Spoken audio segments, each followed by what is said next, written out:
तो भाग्यशाली गुरुमुखो सन्मुख विराजमान श्री परमहंसों के दर्शन दीदार करते हुए प्रेम भरी मीठे स्वर में बोलिए जयकारा। बोल मेरे श्री गुरु महाराज की जय, बोल सच्चे दरबार की जय, बोल आनंदपुरवासी भगवान की जय।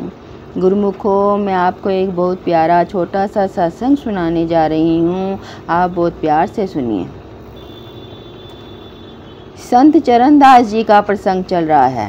परिजनों के बहुत दबाव पर वे मुल्ला कादिल बख्श की पाठशाला में पढ़ने के लिए जाते हैं, लेकिन कुछ समय के बाद ही वे यह भारी विद्या पढ़ने से मना कर देते हैं। तब पढ़ने वाले मुल्ला और संत चरणदास जी, जिनका नाम उस समय रणजीत था, दोनों का आपस में वार्तालाप होता है। यह वार्ता एक कहानी के रूप में प्रस्तुत की जा रही है, जिसमें बालक और रणजीत की आध्यात्मिक विद्या और उनके अनुभव ज्ञान का महान प्रभाव प्रकट होता है। यह पदांश हमें सिखाता है कि आध्यात्मिक ज्ञान का महत्व कितना गहरा होता है और कैसे सच्चे ज्ञान के सामने सारे सांसारिक भ्रम मिट जाते हैं।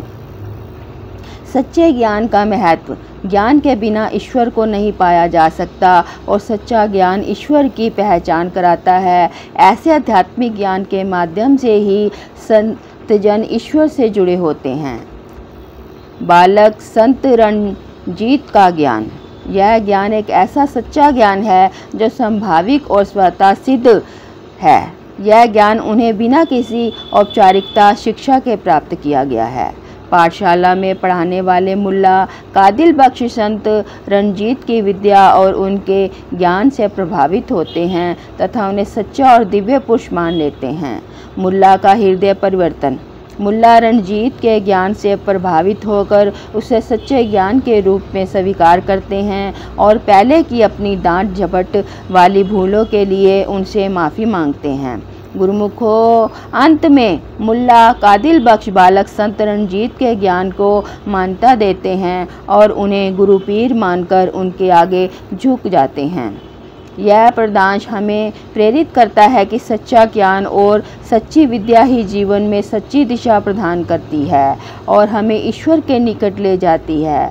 साथ ही वह प्रसंग हमें सिखाता है कि भारी पुस्तकीय विद्या के साथ साथ इस प्राविद्या का सही उपयोग और इसका आदर जीवन में बहुत ही महत्वपूर्ण होता है। यहाँ पर संत चरणदास जी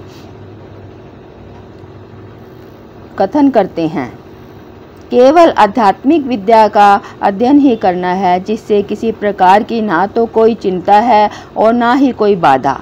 मुल्ला ने जब यह सुना तो वह हैरान रह गया और सोचने लगा कि इस लड़के पर ईश्वर की कृपा है। उन्होंने सोच विचार कर, सुनो लड़के, हमारी बात ध्यान से सुनो। विद्या पढ़ने के से दोनों प्रकार की संपत्तियां आती हैं। इसे धर्म करने और दुनियादारी करने में पूरा सहायक माना जाता है। विद्या के बिना ईश्वर को भी नहीं पाया जा सकता और ईश्वर को पहचानने वाले ही नेक कहे जाते हैं।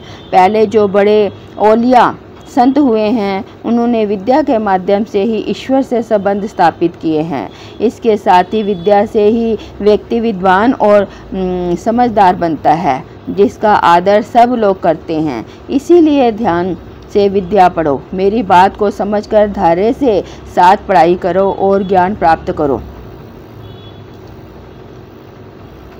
गुरुमुखो, मुल्ला की बात सुनकर रणजीत ने उन्हें समझाते हुए कहा, आपने कभी दरवेश फकीर के चमत्कार नहीं देखे हैं? उनकी बातों को सुनो और मनन करो तथा समझो। अपने उस संभाविक स्वतंत्र ज्ञान को नहीं पहचानना है तो सर्वोपरि है। पहले जो भी अच्छे पैगंबर ओलिए हुए हैं, उन्होंने कब पढ़ाई की और कब विद्या सीखी? उन्हें तो प्रारंभ से ही स्वाभाविक ज्ञान प्राप्त हुआ था और वे स्वतः सिद्ध पढ़े लिखे थे। कितने ही हिंदू संत हुए हैं जिन्होंने बिना पढ़े ही अनुभव ज्ञान प्राप्त किए हैं। उनकी विद्या ही सच्चा ज्ञान कहलाती है। तुम्हारे पुस्तकीय ज्ञान तो दुनिया को भरमाता है। बालक संत रणजीत की बातें सुनकर मुल्ला मन ही मन हैरान हो गए। यह मासूम लड़का अभी से कैसे धुर की बातें कह रहा है।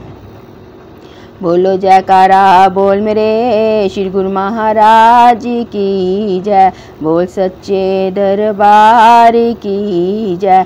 बोल अनंतपुर वासी भगवान की जय।